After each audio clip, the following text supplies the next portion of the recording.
So we will be discussing this chapter under following headings, which includes surgical staging, ovarian cancer staging system, and management of germ cell tumors. So surgical staging includes vertical incision, and to collect ascitic fluid, and followed by TAH and BSO, and then complete abdominal exploration with omentectomy, random peritoneal biopsies, aortic and pelvic lymph node sampling, optimal debulking, plus or minus appendectomy. Coming to the fecal staging. So fecal staging 1A is tumor which is limited to single ovary in which there is a capsule intact and no tumor on ovarian surface, no malignant cell seen in ascites or peritoneal washing. 1B is tumor limited to both ovaries but capsule intact and no tumor on ovarian surface. 1C is tumor with the following: 1C1 surgical spill, 1C2 is capsule rupture before surgery or tumor on ovarian surface, and 1C3 is malignant ascites.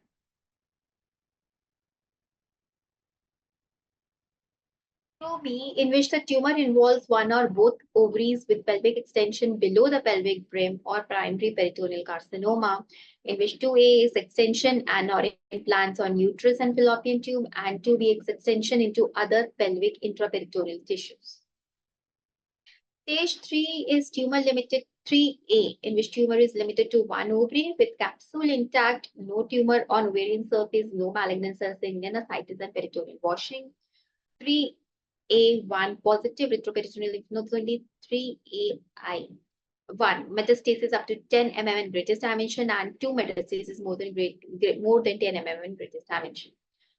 3A2 microscopic extrapelvic above the brim peritoneal involvement plus or minus positive retroperitoneal lymph nodes. 3B includes macroscopic extrapelvic peritoneal metastasis less than or equal to 2 cm in greatest dimension plus or minus positive retroperitoneal lymphadenopathy. And 3C is macroscopic extrapelvic peritoneal metastasis. Stage 4A is pleural effusion with positive cytology, and stage 4B is parenchymal metastasis and metastasis to extra-abdominal organs. So histology grid, which also helps us in differentiating and helps in treatment and prognosis. So G1 is in which the percentage of undifferentiated cells is 0 to 25%, G2 in which it is 25 to 50%, and G3 in which there is greater than 50% of the undifferentiated cells. So this is the composite group staging. So coming to the primary treatment of epithelial ovarian carcinoma, so low risk, which is early stage, is stage 1A, 1B, grade 1, and grade 2. So in this, the observation, or in grade 2, observation or IV intravenous chemotherapy, which includes taxane or carboplatin for 3 to 6 cycles. High risk early stage, stage 1C and all grades, and 1A, 1B, grade 3, IV taxane, carboplatin for 3 to 6 cycles. Stage 2, again, it is chemotherapy for 6 to 8 cycles or intraperitoneal chemotherapy in optimally debulked patients. Advanced stage, in which optimal debulk, stage 3 is IV or intraperitoneal chemotherapy or when proceed with any clinical trials.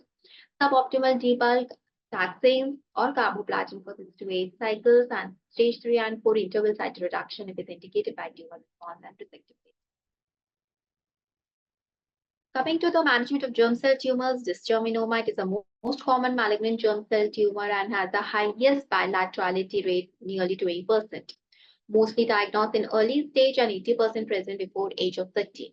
Post-operative patients of dysgerminoma, if it is stage 1A disease, after careful surgical staging can be monitored closely without compromising cure. In approximately 15 to 25% of these women will experience a recurrence or through successful salvage without treatment, with treatment results in survival rate of nearly 100%. For women who are more advanced age, chemotherapy with BEP, belamycin, etoposide, and cisplatin is often recommended. They are usually radiosensitive tumors and RT reserved for the patients who are not the candidates for chemotherapy. And the radiation dose is 25 gray in 12 to 14 fractions with a boost of 10 gray for the gross residual disease.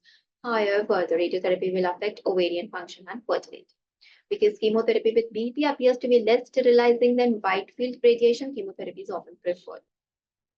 Other germ cell tumors are mostly unilateral, and for early stage disease, unilateral salpingo-oophorectomy appears to be as effective as extensive surgery. Patients with stage 1, grade 1 immature teratoma usually require no further therapy after a salpingo-oophorectomy unilateral, and all others treated with 3 cycles of B. Patients with less differentiated tumors and with endodermal sinus tumor, embryonal carcinoma, choriocarcinoma, mixed germ cell tumor should receive adjuvant post-op chemotherapy. So a BP regimen, which is evaluated in GOG protocol in patients with completely resected surgically stage 1, 2, and 3 disease, and results in 96% of overall disease-free survival. NCCN guidelines recommend 3 to 4 cycles of BP as a standard of care in well-staged patients of resected ovarian germ cell tumor. 6 cycles of chemotherapy may be considered in patients for gross residual or stage 4 disease. Coming to the recurrent disease. So chemotherapy for recurrent disease is usually indicated for development of tumor-related symptoms, objective evidence of significant disease on examination on CT. Platinum, most active agent in the management of ovarian carcinoma patients, and retreatment may still produce the valuable responses. However, the likelihood of the benefit of platinum depends upon the last dose of the platinum and time of relapse. Patients with the platinum-free interval of less than 6 months are less likely to respond to the second-line platinum and are often called as platinum-resistant tumors, and such patients derive little benefit from giving rechallenge with platinum. Patients with the platinum-free interval between 6 to 24 months have approximately 30% of chance of benefit from second-line platinum used at the time of relapse. Patients with very prolonged platinum-free survival greater than 2 years around, the response rate with second-line platinum may be as high as to stay at 70%. And patients with the platinum-free interval of greater than 6 months are referred to as platinum-sensitive, and they are treated either with single agent platinum or combination with platinum with other agents like paclitaxel, gemcitabine, liposome, doxorubicin. Coming to the survival by stage. Stage 1A have a nearly 5-year overall survival of 90%, 1B of around 86%, 1C of around 83%, 2A, 2B around 60 to 70%, 3A, B, C are around 30 to 40%, and 4A is around 90%, 19%. Follow-up includes history and physical examination, including pelvic examination every 2 to 4 months, every 2 years, and then 3 to 6 months for 3 years, and then annually. CBC annually and CA125 at each visit if initially elevated. And USG as indicated in patient who underwent ultrasonography, unilateral salpingo-oophorectomy and refer to genetic risk evaluation. Thank you.